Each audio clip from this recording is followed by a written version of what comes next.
E aí, pessoal, tudo jóia? Professor Márcio, professor discursivo aqui do Estratégia.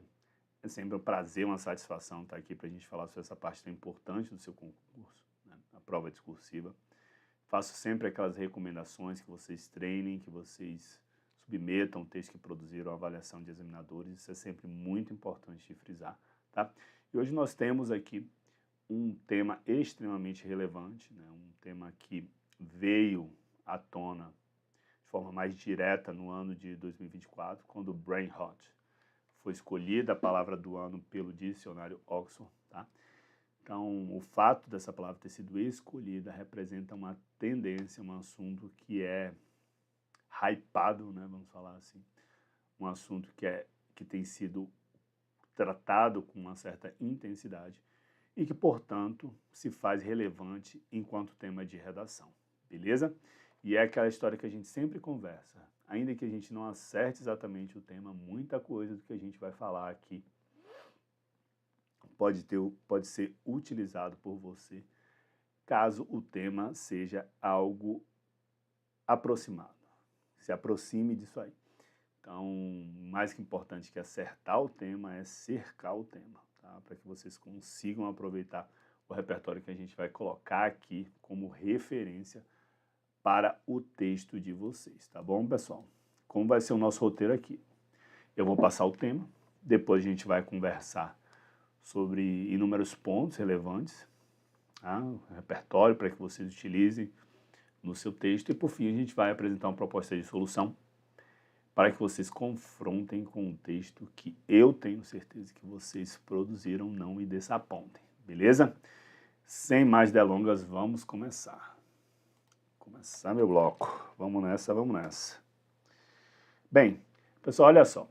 Texto motivador. Quando é coisa que a banca imagina que o aluno pode não saber, como forma de não prejudicar aquele aluno que desconhece o termo, pelo menos um texto motivador vai definir aquela expressão.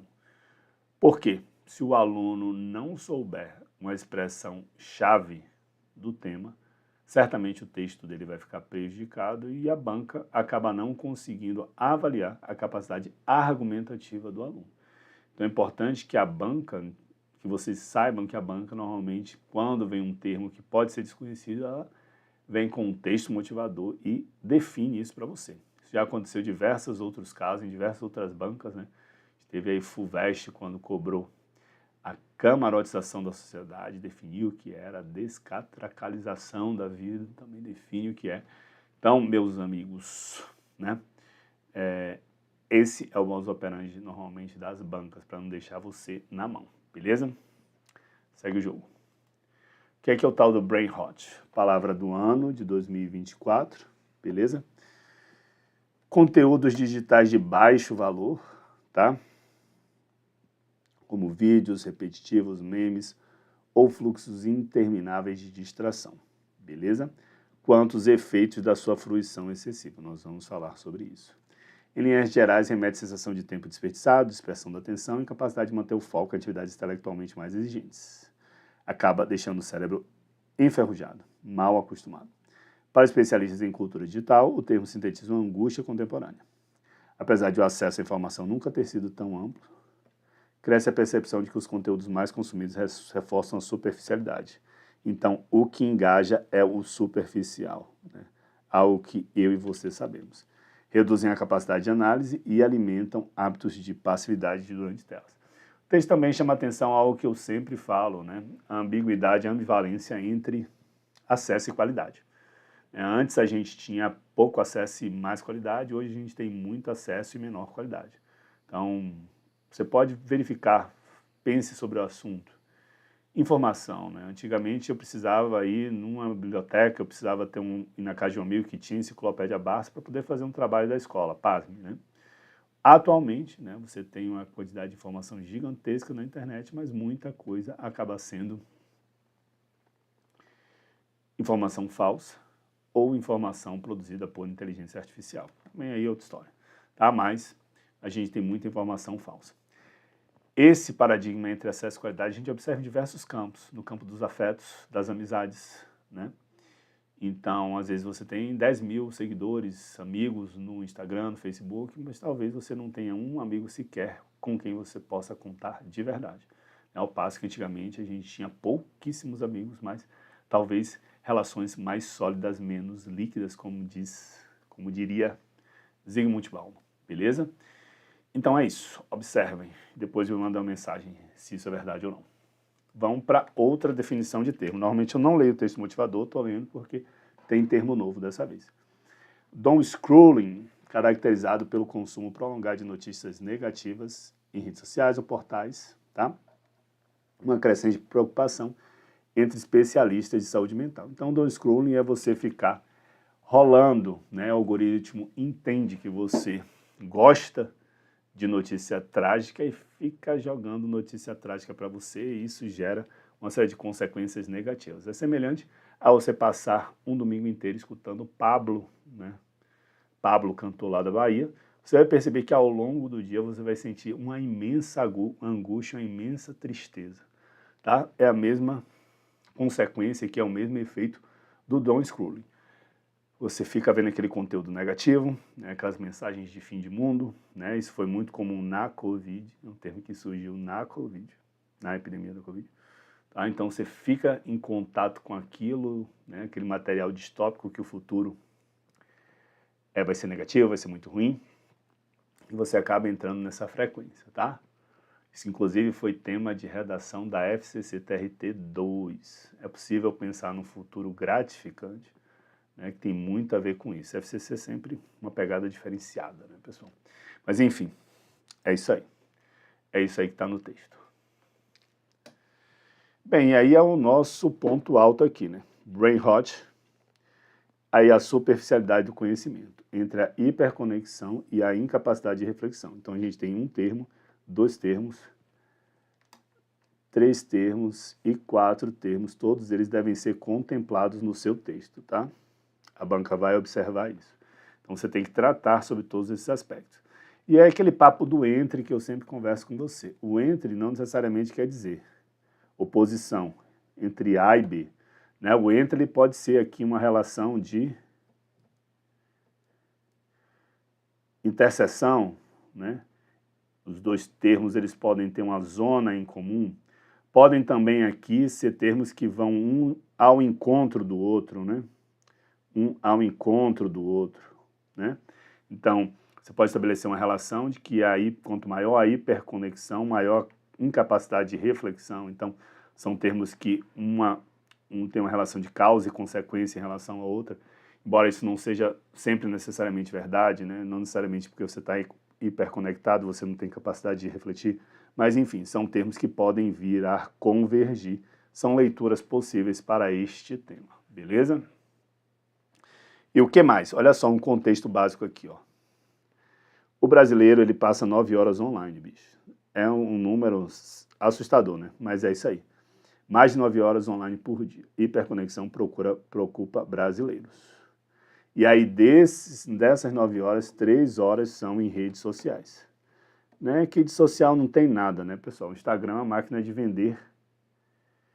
Máquina de venda, uma máquina de moldar comportamentos, máquina de estabelecer tendências, máquina de criar estilos de vida que as pessoas copiem e, no final das contas, tudo gira em torno de money, que é good nós não have. Então, no final das contas, é isso, pessoal. Que rede social não tem nada, tá? Vamos seguir. Pessoal, então, se você traduzir brain rot, você vai encontrar apodrecimento do cérebro. Eu coloco uma definição que está lá no seu texto motivador: desgaste cognitivo causado pela exposição contínua a informações triviais, rápidas e repetitivas. Também tem sido comum o termo infoxicação, né, que seria a intoxicação por essa informação podre, vamos dizer assim, tá? Podemos falar aqui também das consequências, tá, pessoal? Alteração das funções de atenção. A gente tem estudos que falam que existe uma redução de massa cinzenta em áreas ligadas à concentração, tá? E aí, meus amigos, são várias coisas, né? Como o pessoal diz, são várias camadas, né?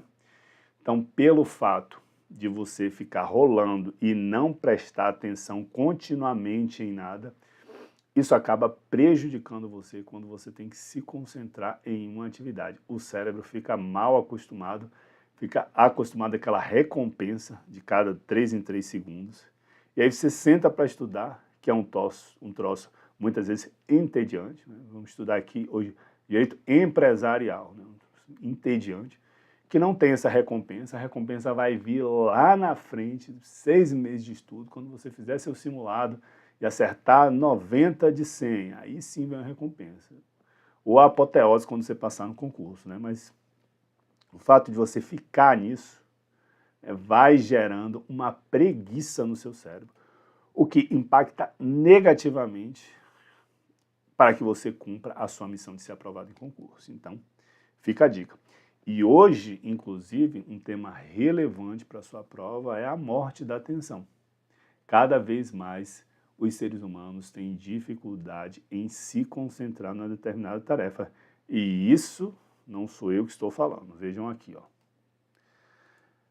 Bem, um dado ilustrativo. Entre 2000 e 2023, o tempo médio de atenção do ser humano caiu aproximadamente 12 segundos para 8 segundos. Fenômeno atribuído em parte ao consumo contínuo de conteúdos rápidos e fragmentados. Então, chupa essa manga, tá? Sobrecarga cognitiva e fadiga mental. Meus amigos, olha só, ficar consumindo esse tipo de material provoca uma sobrecarga cerebral. Então, olha só, quando você estiver no seu intervalo de estudo, não pegue o celular e fique rolando, tá? Se você precisar resolver alguma coisa, você pega, resolve o celular, mas não entre em rede social.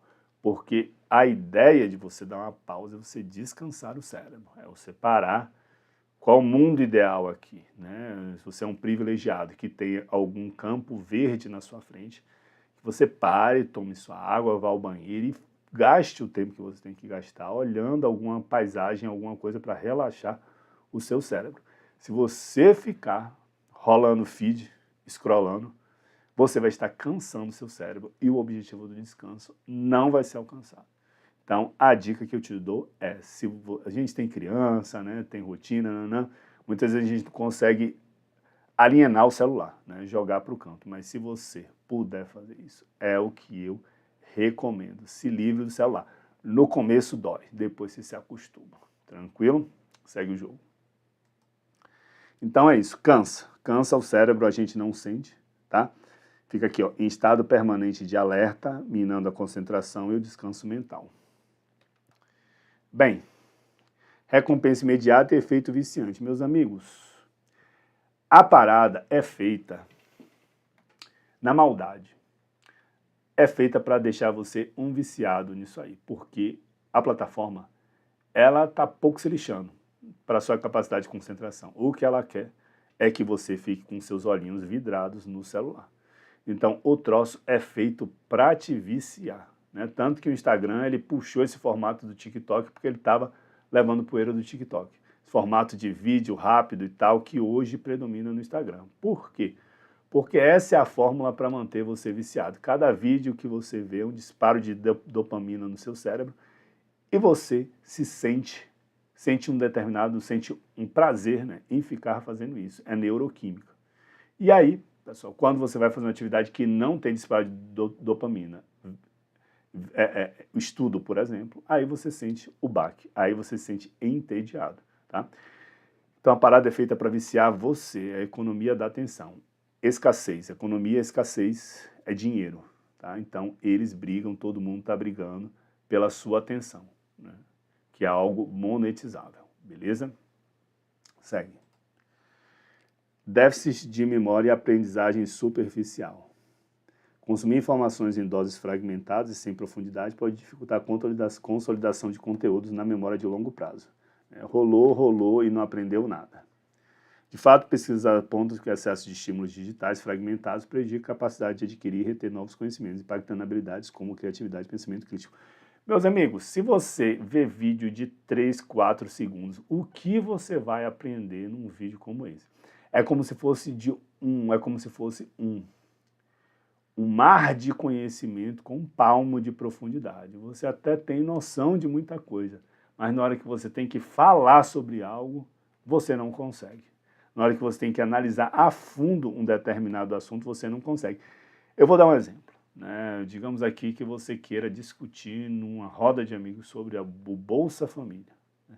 Meus amigos, para você discutir em profundidade, você precisa pegar um estudo sério, ler o estudo, entender todas as questões que envolvem os resultados que foram encontrados, os benchmarks internacionais, o custo-benefício. Existem uma série de pontos a serem tratados que não dá para você resumir num vídeo curto. Então, olha só, você até vai ver muita coisa, mas infelizmente não existe almoço grátis. Os temas sociais, os temas que caem em redação, são temas complexos, que não é vendo um videozinho que você vai saber. É assunto que demanda um estudo, demanda você ouvir diferentes visões, que hoje é algo crítico, né? Muitas vezes está ali na bolha informacional, você só vai receber coisas que confirmem a sua maneira de ver a vida, né? O tal do viés cognitivo. A plataforma não vai te mandar nada que venha te desagradar, ela vai querer o quê? Deixar você ali, né, vendo aquelas coisas que você acredita, né, para você se sentir mais feliz, mais confortável. Então, meus amigos, a questão é essa, tá? É divertidinho, é legal, mas tem consequência, beleza? Desregulação emocional e estresse. A gratificação imediata nas redes, alternada com sentimentos de inadequação e comparação social, claro, né? A vida no Instagram é a vida editada, é a vida perfeita, né? Então, às vezes a pessoa acredita que aquilo é a realidade, mas aquilo não é a realidade. A realidade é bem diferente, tá? Então, fica vendo aqueles corpos perfeitos, cheios de filtros, cheios de tratamento, né? E acha que aquilo é a verdade e acaba gerando um efeito de comparação. A gente fala hoje em comparação ampliada. Comparação ampliada, né? O que é isso? Antigamente, eu vou falar aqui que eu sou velho, né? Antigamente, lá, quando eu era criança, a gente até ficava sabendo da vida de alguém, né? Aquele coleguinha, aquele vizinho, aí, né, digamos, aquele colega do colégio, que era barão, não, fulano viajou para Disney, morria ali, você não via foto, você não via nada. Então a gente se comparava com a galera que estava ali com a gente, né?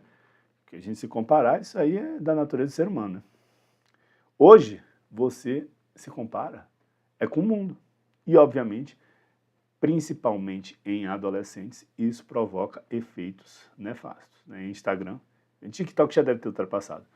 Foi eleito um tempo atrás a rede social mais danosa, a autoimagem das meninas, que ficam vendo aquela vida de mentira e, inevitavelmente, acabam gerando um efeito de comparação. Não só de corpos, mas de estilo de vida, né? É impressionante como essa questão do estilo de vida vende, né? Como engaja, né? O cara, você não quer nem saber de onde é o dinheiro dele. Mas o cara tá com carro, tá com isso, tá com aquilo, tá esbanjando grana, as pessoas se interessam por isso, né? Às vezes o dinheiro do cara é de anúncio de cassino, de bet, né? Isso é irrelevante, né? É um estilo de vida que seduz as pessoas. Vocês querem ver como é a vida de rico, sei lá, talvez passe por um sonho de emergência da pessoa, enfim, não sei. Mas é o tipo de conteúdo que funciona, tá? Então as pessoas, elas têm essa questão da comparação, beleza? Segue o jogo. Prejuízo ao pensamento crítico, desinformação, né? Pós-verdade, fake news, falsa ilusão de conhecimento, tá? Então, olha só. Pessoal, se você não aprofunda, você não vai ter pensamento crítico, tá?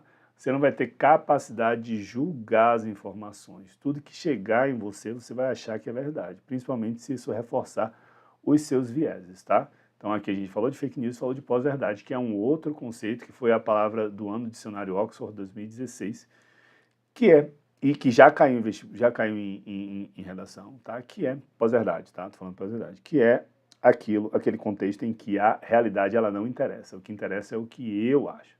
Você mostra aqui dados, ó. Aqui, ó, tá vendo aqui são dados. Não, não, não. Eu duvido que isso possa ter acontecido, eu duvido que isso possa ser verdade. Eu duvido que fulano tenha feito isso, né? Porque, na verdade, mais vale o que eu acredito do que a informação. Isso é o pós-verdade. É como se fosse uma narrativa acima da verdade, né? A verdade não importa. Importa qual é a minha visão de mundo. Tranquilo? Meus nobres, eu gostaria de ficar falando mais aqui, conversando com vocês, mas temos que chegar ao fim aqui. Vamos apressar um pouquinho, tá? Bem, plataformas digitais, algoritmos e estímulo à superficialidade. Já falei com vocês sobre economia de atenção. Então, plataformas digitais e seus algoritmos são deliberadamente projetados para maximizar o tempo de engajamento, ainda que isso signifique privilegiar conteúdo fácil e raso em vez de conteúdo profundo e complexo. Tá, pessoal? Então, foi aquilo que eu falei. As plataformas, elas não estão preocupadas com o seu bem-estar, né? O que é que elas vão produzir? Vão produzir conteúdos que façam com que você fique cada vez mais preso às redes sociais, né? Você fique cada vez mais preso à plataforma, tá? Olha só, a gente tem aqui algoritmos de recomendação altamente sofisticados, então a questão, investem-se milhões nisso aí, tá bom? Então, olha só, você não precisa nem curtir um post. Se você ficar um pouquinho de tempo a mais olhando para aquilo, a plataforma entende que você quer mais daquilo e vai te oferecer, beleza? Então são gastados milhões, muita grana para poder conseguir estudar o subconsciente, os gatilhos de cada pessoa, para poder oferecer para vocês conteúdos que façam as pessoas ficarem cada vez mais retidas na plataforma, tá? Bem, e eu acho que é isso, tá, pessoal? As outras duas informações, elas meio que se repetem, tá? Falamos de muita coisa, né, e eu acredito que muito disso seja válido para você. Se cair um tema semelhante a isso que nós acabamos de discutir, beleza? Vamos embora. Vamos agora para a proposta de solução. Na era da hiperconexão, em que a presença online atravessa trabalho, estudo e lazer, né? Porque você está com o celular o tempo todo. No trabalho, numa mesa de amigos, entendeu? No estudo. Telas, notificações e fluxos contínuos de dados passam a mediar o cotidiano e a moldar o modo como pensamos, sentimos e decidimos. Nesse ambiente chamado brain rot, o chamado brain rot descreve a fadiga cognitiva produzida por estímulos incessantes e recompensas imediatas típica do consumo de conteúdos ultracurtos e repetitivos.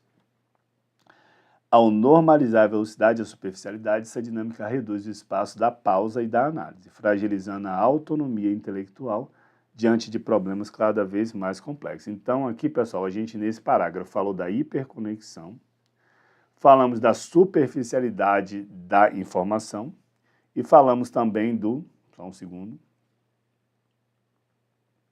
da incapacidade de reflexão. Tranquilo? Quando eu falo aqui, fragilizando a autonomia intelectual. Vamos agora para o nosso primeiro parágrafo, né? Então, eu vou falar de hiperconexão nesse primeiro parágrafo, tá?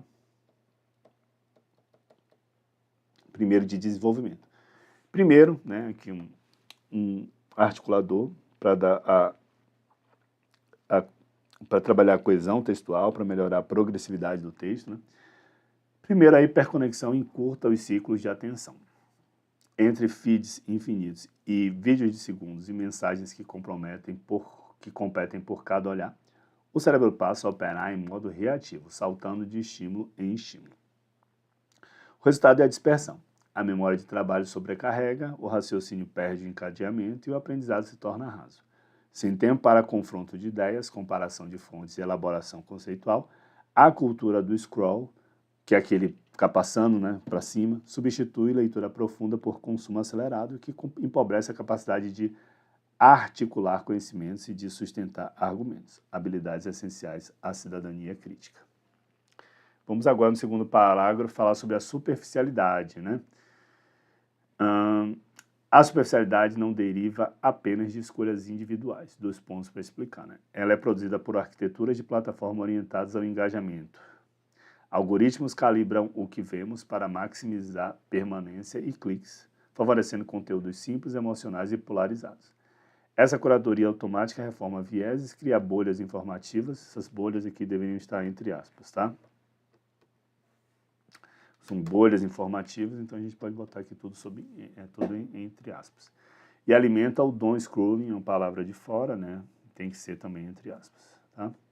Que combina ansiedade com sensação de urgência permanente. Com menos reflexão e mais estímulo, amplia-se a exposição à desinformação. Narrativas fáceis, porém falaciosas, parecem plausíveis quando faltam tempo e método para examiná-las. Desse modo, o modelo de negócios converte-se em vetor de degradação cognitiva com impactos sociais tangíveis. Tá? Vamos para a nossa conclusão. Em síntese, o brain rot é sintoma da era que premia a pressa e a fragmentação. Ao encurtar a atenção, correr o pensamento crítico e abrir portas à desinformação, a hiperconexão tensiona o equilíbrio entre velocidade e reflexão. É o que estou falando aqui, que existe um confronto entre esses dois valores, né? Velocidade e reflexão. Nessa chave, o brain rot não é um desvio pessoal, mas um produto previsível de arquiteturas que, ao priorizar engajamento e velocidade, naturalizam a superficialidade. Meus nobres, é isso, tá? Espero que vocês tenham gostado, praticado. Qualquer dúvida podem entrar em contato comigo por meio do meu Instagram, prof.marcio.damasceno. Tá? Os vídeos normalmente também eu subo para o meu YouTube, professor Márcio Damasceno. E é isso, desejo a vocês uma excelente prova, contem comigo, estamos juntos até o final, forte abraço.